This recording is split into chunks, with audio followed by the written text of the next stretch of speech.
Hello everyone, welcome back to the channel. आज हम इस वीडियो में मास ट्रांसफ़र का एक और इम्पॉर्टेंट टॉपिक का डेरिवेशन करने जा रहे हैं, जो कि अनइक्विमोलर काउंटर डिफ्यूजन है, जिसको नॉन इक्विमोलर काउंटर डिफ्यूजन भी बोलते हैं। पिछली वीडियो में हमने इक्विमोलर काउंटर डिफ्यूजन पढ़ा था, लेकिन आज हम देखेंगे जब मोलर फ्लक्स इक्वल नहीं होता है तो क्या होता है। ठीक है, तो पहले समझते हैं इसका कंसेप्ट क्या है। कंसेप्ट क्लियर करते हैं। इक्विमोलर काउंटर डिफ्यूजन क्या कंसेप्ट है इसका। हम लोग कंसीडर करते हैं बाइनरी गैस मिक्सचर को। ठीक है, हम लोग कंसीडर कर रहे हैं binary gas mixture, gas A और गैस बी। ठीक, अगर n A is not equal to minus n B, मतलब कि n A plus N B is not equal to zero. ठीक है, इसका मतलब टोटल मोलर फ्लक्स जीरो है। ठीक है, सिस्टम में बल्क मोशन डेवलप होती है। यही डिफरेंस है ईएमसीडी इक्विमोलर काउंटर डिफ्यूजन से। उसमें नहीं होती है, इसमें होती है। तो इसको पहले हम लोग फिजिकली देखेंगे क्या हो रहा है इसमें, इस पर फिर आगे हम डेरिवेशन करेंगे। इसमें हो रहा है क्या, ए ज़्यादा रेट से डिफ्यूज कर रहा है और बी कम रेट से डिफ्यूज कर रहा है। ठीक है, तब होगा क्या कि सिस्टम इम्बैलेंस क्रिएट करेगा। प्रेशर डिफरेंस अवॉइड करने के लिए मिक्सचर ओवरऑल मूव करेगा। इस मूवमेंट को बल्क फ्लो मोशन बोलते हैं। ठीक, इसलिए U E M C D यानी इक्विमोलर काउंटर डिफ्यूजन में दो चीज़ें होती है। दो चीज़ें क्या होती है, पहला तो इसमें मॉलिक्यूलर डिफ्यूजन होता है,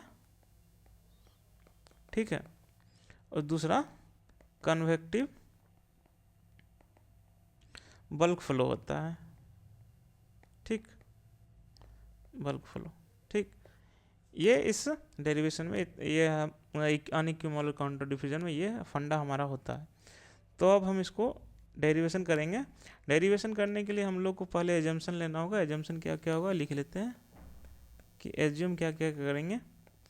पहले तो कोई भी केमिकल रिएक्शन नहीं होना चाहिए। दूसरा Na इजकल टू के एन ए, ठीक, जिसमें हमारा k इज नॉट 1। ठीक, Na is not function of z। और fourth assumption temperature and pressure is constant. ठीक, ये हम एजम्पशन लेके चलते हैं इस डेरिवेशन में, अनइक्विमोलर काउंटर डिफ्यूजन में। तो डेरिवेशन की शुरुआत करेंगे basic law of mass transfer से। तो हमारा क्या है, from basic equation of mass transfer Na is equal to Na into X A plus J. ये हमारा बेसिक इक्वेशन होता है मास ट्रांसफर का। अब हम इसको तोड़ेंगे। तो Na is equal to Na plus N B into X minus J से हम लिख लेंगे डी ए बी, फिक्स लो, D C A upon D J. ठीक, इसके बाद हमारा क्या आ जाएगा term, N A N B N A into 1 plus K, ये ऊपर हम लोग लिखे थे एजम्पशन में, into X as minus D A B D C A upon D J. ठीक, इसके बाद एन ए, इसको तोड़ते जाएंगे। इसको ये एन ए वाले टर्म को इस साइड ले आएंगे हम लोग, तो क्या हो जाएगा 1 minus 1 plus K into X A, और इस तरफ हमारे पास क्या हो जाएगा D A minus D A B D C A upon D Z. ये हम एन ए वाले टर्म को इस साइड ले आए लेफ्ट साइड। अब जो एक्स ए हमारा होता है उसको हम सी ए अपॉन सी टी लिखते हैं, N A into 1 minus 1 plus K into C A upon C T. ठीक, is equal to minus D A B D C A upon D Z. ठीक है, ये हमारा आ गया। इसको हम लोग इधर मल्टीप्लाई कर लेंगे जो सी टी हमारा है, और इसको ये हमारा टर्म आ जाएगा N A into C T minus 1 plus K into C A equal to minus D A B C total into D C A upon D Z. ये हमारा आ जाएगा पूरा टर्म। इसके बाद हम लोग इसको इंटीग्रेट करेंगे। नाउ इंटीग्रेटिंग बोथ साइड्स, तो इसमें लिमिट कैसे लगाएंगे? जो लिमिट्स हम लगाएंगे Z1 से Z2 तक और CA1 से CA2 तक। ठीक है, तो इंटीग्रेट करेंगे तो हमारा क्या आ जाएगा NA इंटू डी जेड,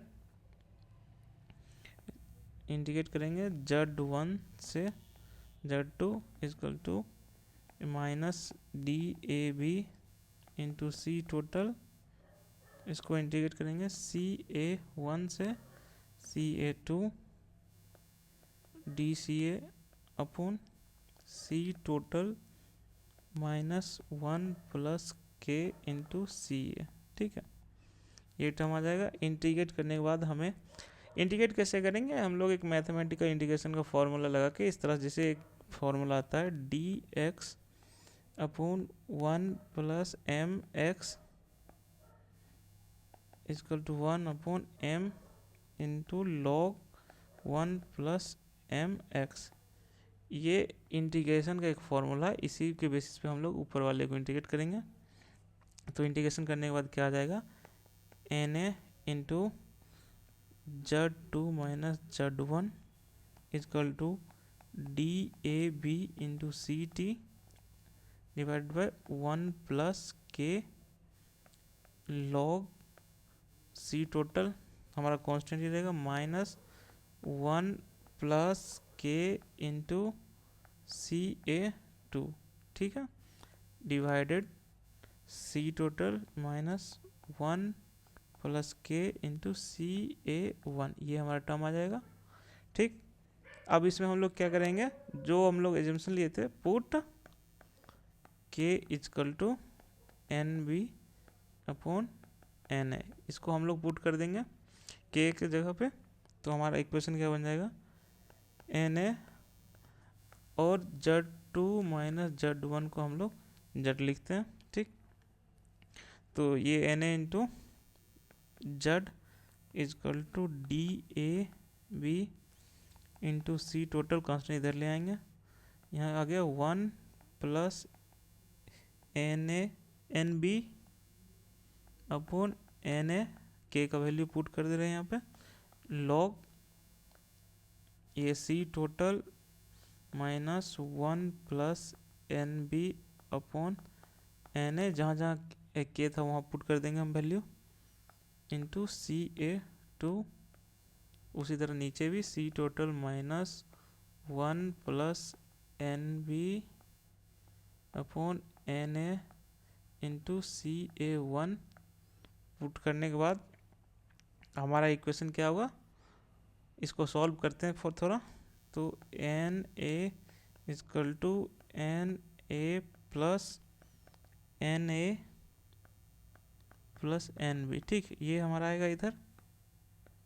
इधर क्या बचा हमारा D A B into C total minus ये जेड हो गया, ये एन उस साइड से इधर लेफ्ट से हम राइट ले हैं।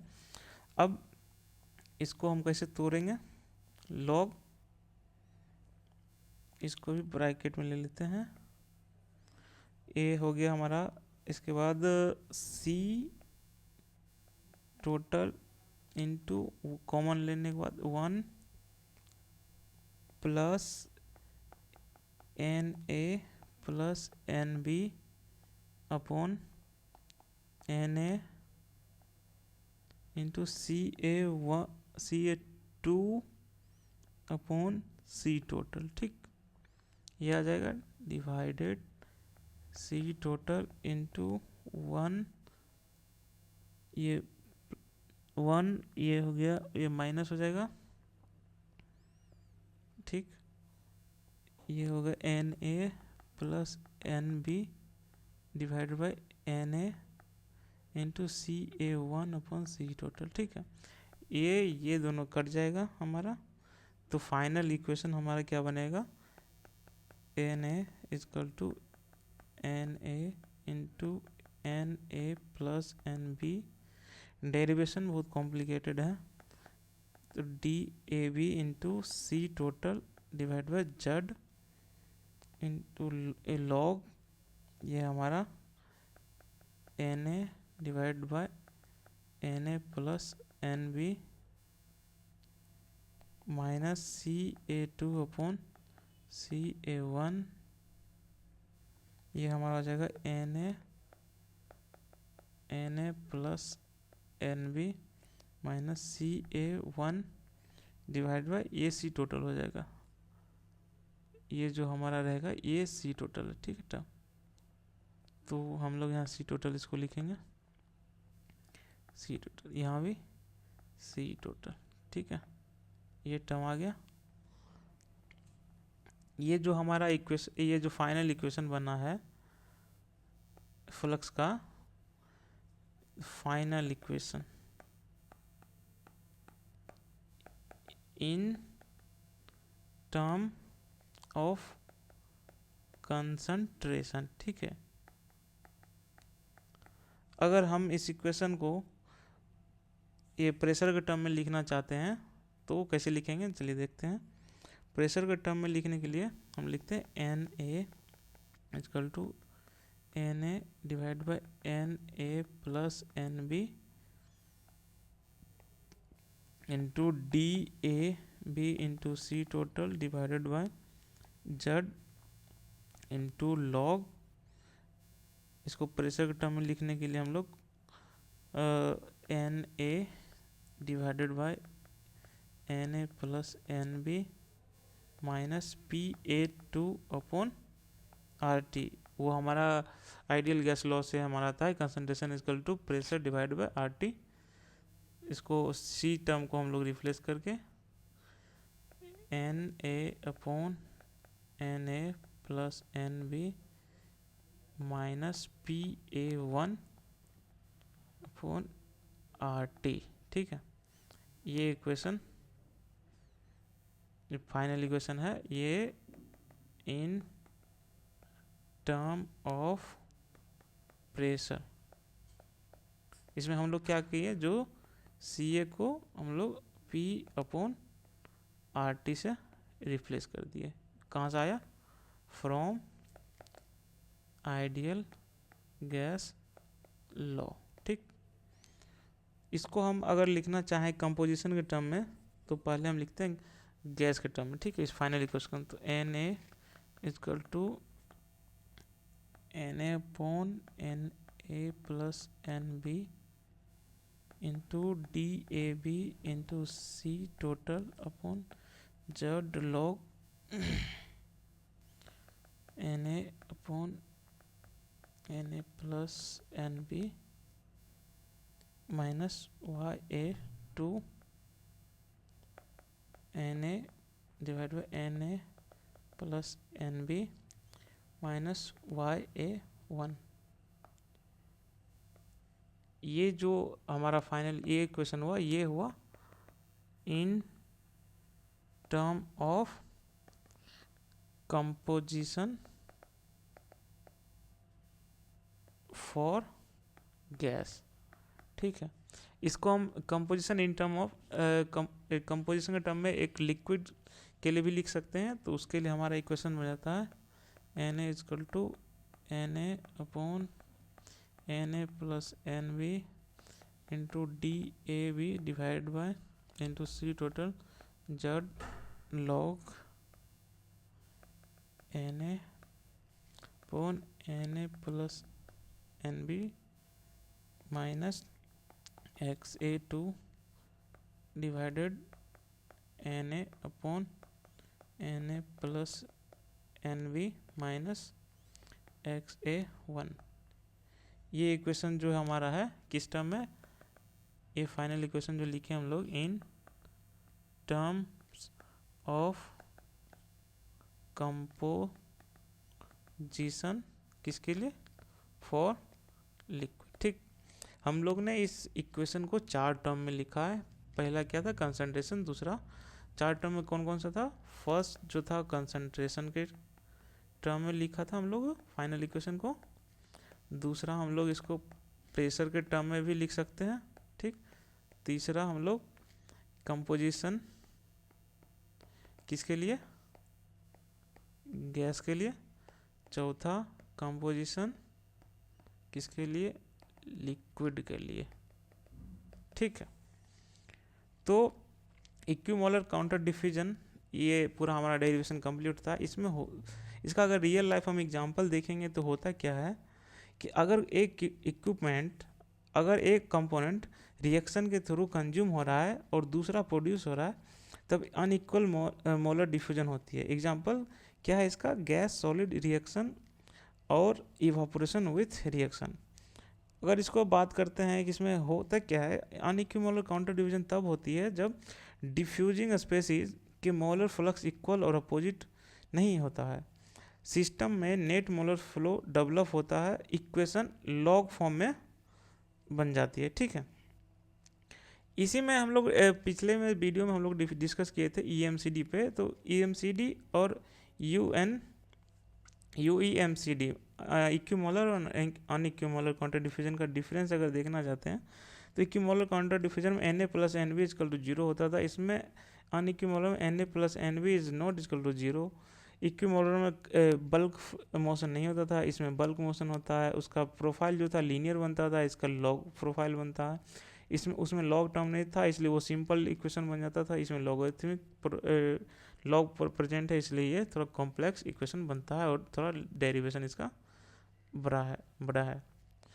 तो इसी के साथ अगले वीडियो में मिलते हैं हम लोग अगले डेरिवेशन के साथ।